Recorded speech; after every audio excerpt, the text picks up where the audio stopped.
Նայեք, հապկի նկատմամբ ես էլ ունեմ որոշակի հիասթափություն։ Հիասթափությունը գալիս է հետևյալից։ Իրականում հապկի անդամ բոլոր երկրները, բացի Ռուսաստանից, Ադրբեջանի հետ ունեն շատ ավելի լավ հարաբերություններ, քան Հայաստանի հետ։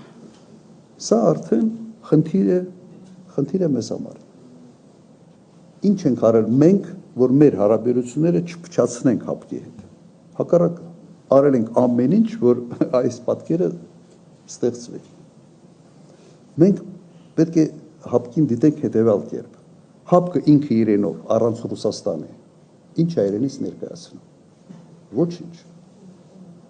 Այսօր օրինակ ՆԱՏՕ-ից եթե Միացյալ Նահանգները դուրս գան,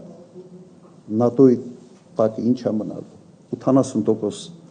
ծախսերը Միացյալ Նահանգների ծախսերն են եւ Միացյալ Նահանգների կարողություններն են ՆԱՏՕ-ում։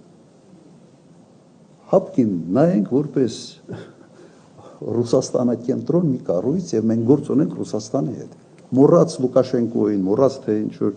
մի բան են չի ասել կամ են չի արել կամ մոռաց կենտրոնական Ասիայի երկրներին։ Շատ պրագմատիկ բաների մասին եմ խոսում։ Բայց sense դրոշ սարքել եւ դրա այդ հողի վրա Ռուսաստանի հետ հարաբերությունները փչացնել եւ հետո ասել զենք չեն տալիս, չեն ծախում եւ այլն, դու ամեն ինչ արել ես, որ քեզ վատ վերաբերվի։